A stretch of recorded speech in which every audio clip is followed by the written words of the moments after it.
A day in my life as a content creator, I am your CDW and the Mamboleños vlogger. And I love you all! Hello guys! Welcome to my YouTube channel. Nandito po kami sa SM City Diet. Kami po ay pumunta sa EO para po magpa-check up ng aking mata. So, sa kagustuhan ko po na magpa-check up, nagpadiretso na rin po akong salamin. So, dito po pasok tayo sa SM. So, naligaw pa kami dyan ni Kagawad Eric. Akala namin yung EO is nasa third floor. Yun pala po ay nasa ground floor lang. So, kung makikita nyo, naglalakad si Kagawad. Akala talaga namin ang EO optical is nasa lang po, nasa third floor. Buti na lang may natanungan kami kanina, so hindi rin kami nagbasa dun sa mga signage. May signage dito sa loob ng, hindi, meron talaga dito sa loob ng ng SM kung nasaan yung mga floor nang hahanapin natin, di ba? So hindi po namin natin. Dito lang po kami sa EO, nagbalik kami dito sa ibaba. So neto, papasok kami yan. Magko-contract signing na po kay Eme. Halang ha, hindi po contract signing. Ako po ay magpipill up ng form para po sa pagpa-check up ng mata at pagpapasalamin ng aking mata para po maging malinaw na ang aking paningin at makabasa po ako kahit po sa malayo at makita ko at mamostrahan ko ang mukha ng mga tao na kahit kasi po pag nasa malayo talagang hindi ko na nakikilala, blurred na sila. Kaya yan, talagang pinorsigi ko na magpasalamin ngayong araw. Ang problema is babalikan ko pa ito sa February 15.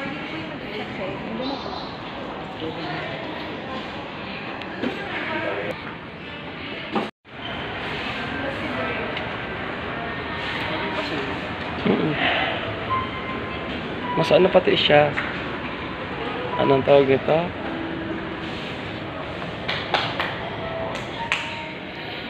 Pagkatapos nga ng check-up, kami po ay tumuloy sa Hapag. Kung saan po dito po yung favorite place namin kasi nga ito po ay unlimited rice. So, sold na po kasi yung yung pizza, kaya yung inihaw na hita lang yung aming in-order. Then nag-order din po ako dyan ng nilagang baka. Rice para yung nilagang baka.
Ito na nga guys, pagkatapos ng aming lunch date, dumiretso kami sa Freedom Park.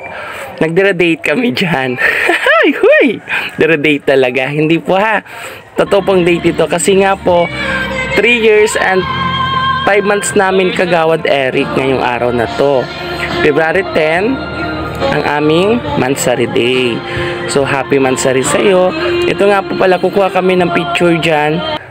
So, pasensya na kayo ha, hindi kami nakapagpakuha ng picture na magkasama dyan sa upuan na yan or dyan sa, yan, dyan, kahit dyan sa love na yan, wala rin po. So, paano yan guys? Hanggang dito na lang ha. Salamat po sa panonood and please share and subscribe po ha.